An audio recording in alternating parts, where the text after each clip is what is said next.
बड़ी खबर की, जहां पुलिस ने एक आतंकी साजिश को नाकाम किया है, जहां 4 आईएसआईएस आतंकियों को गिरफ्तार किया गया। एटीएस ने इन चारों आतंकियों को गिरफ्तार कर लिया है और इन आतंकियों की पहचान श्रीलंका के नागरिक के रूप में हुई है। तो गुजरात में इस बड़ी साजिश को एक बार फिर से नाकाम किया गया है।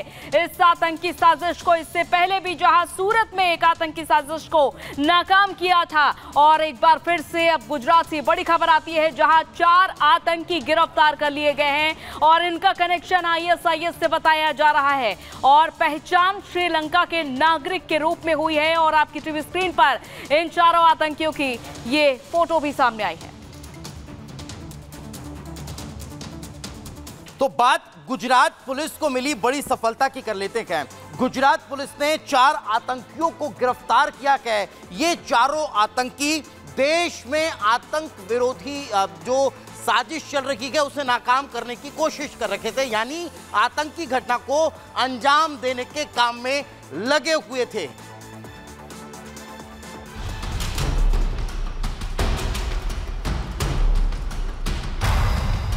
ये अबू जो पाकिस्तान में रहता है वो आईसिस का लीडर है।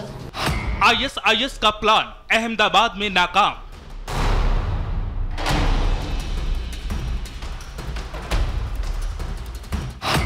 श्रीलंका मॉड्यूल पर वार, 4 आतंकी गिरफ्तार। एक बार फिर आतंकियों ने देश को दहलाने की साजिश रची थी, लेकिन गुजरात पुलिस ने इस आतंकी प्लान को नाकाम कर दिया।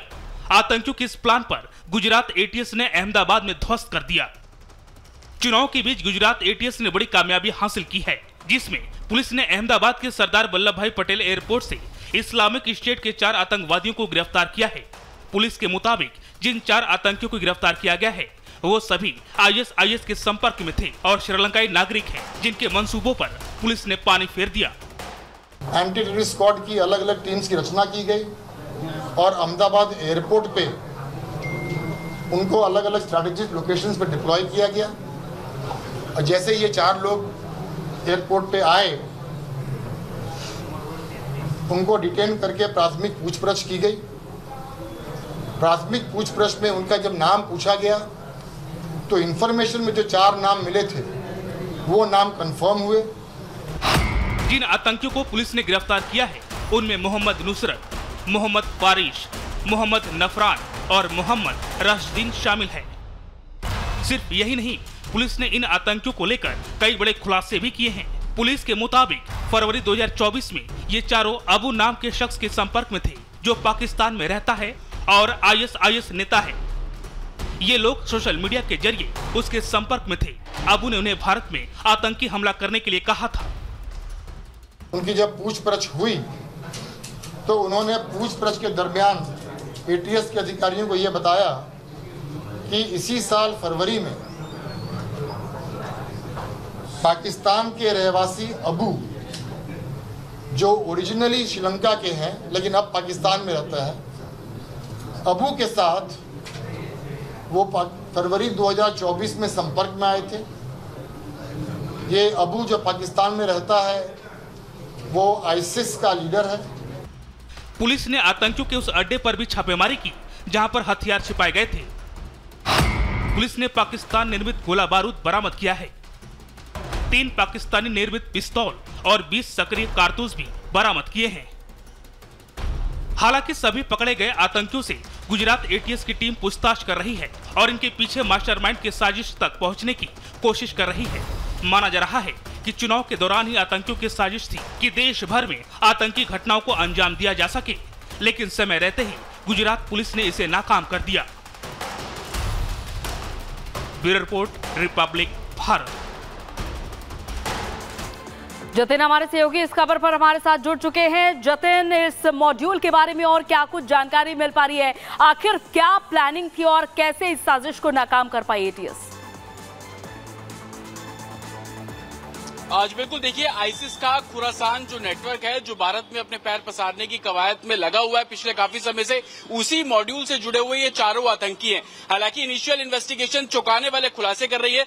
दरअसल ये यहूदी धार्मिक स्थल जो भारत में है, उनको निशाना बनाना चाहते थे। साथ ही आरएसएस, बीजेपी के जो टॉप लीडरशिप है, वो इनके निशाने पर थे। और जिस तरीके से इनके पास पाकिस्तान मेड वेपन्स बरामद हुए हैं, कहीं ना कहीं इनके जो हैंडलर है वो भारत में छिपे हो सकते हैं। अभी जो गुजरात एटीएस इन चारों से पूछताछ कर रही है, तो ये पता लगाने की कोशिश कर रही है कि भारत में बैठे कौन से हैंडलर के ये संपर्क में थे, इनको वेपन्स कौन प्रोवाइड कर रहा था। और इसी लाइन पर अभी गुजरात एटीएस की जो इन्वेस्टिगेशन है वो चल रही है। साथ ही सेंट्रल एजेंसीज भी अब इन चारों से पूछताछ कर रही है।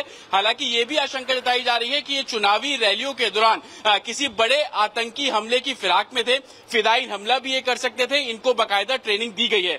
इनको सिर्फ तमिल भाषा आती है, इंग्लिश हिंदी ये नहीं जानते हैं और इसलिए ट्रांसलेट करने में भी काफी समस्या हो रही है। ये भी जानकारी मिल रही है कि ये श्रीलंका से पहले चेन्नई पहुंचते हैं। चेन्नई से फ्लाइट लेकर ये गुजरात पहुंचे और जैसे ही गुजरात अहमदाबाद एयरपोर्ट पे लैंड किए, उसके बाद एटीएस ने इन चारों को गिरफ्तार कर लिया। दरअसल गुजरात एटीएस को एक टिप मिली थी कि आईसिस खुरासान मॉड्यूल के 4 आतंकी गुजरात का जो अहमदाबाद एयरपोर्ट है वहां पर पहुंचने वाले हैं। उसी निशानदेही पर इनकी गिरफ्तारी कर ली गई।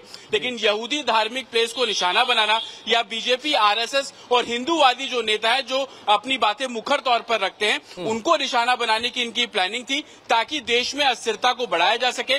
साथ ही अब सेंट्रल एजेंसीज भी जब इनसे पूछताछ कर रही है, तो ये भी पता लगाने की कवायद इसमें की जा रही है कि भारत में किन राज्यों में इनके हैंडलर बैठे हुए हैं। आपको याद होगा कि पिछले साल आईसिस का ही इंडिया का जो एक हैंडलर था, उसको गिरफ्तार किया गया था सेंट्रल एजेंसीज द्वारा। उसी से लगातार पूछताछ कर उसके सहयोगियों के बारे में जानकारी जो है वो जुटाई जा रही है और उसी टिप पर इन चारों आतंकियों को गिरफ्तार जो है वो गुजरात एटीएस ने किया है। हालांकि सबसे बड़ी राहत की बात यह है कि किसी फिदायीन हमले को या किसी आत्मघाती हमले को ये लोग अंजाम देते, उससे पहले ही गुजरात यानी इनकी आतंकी साजिश को अंजाम देने की जो फितरत थी, जो कोशिश थी, उसको नाकाम करने में एक बड़ी सफलता जो है वो गुजरात पुलिस को और एटीएस को हासिल हुई है। और अब इनसे पूछताछ जो है वो लगातार तेज होती हुई नजर आ रही है। बहुत बहुत शुक्रिया फिलहाल इस तमाम जानकारी के लिए। आगे बढ़ते हैं और एक और बड़ी खबर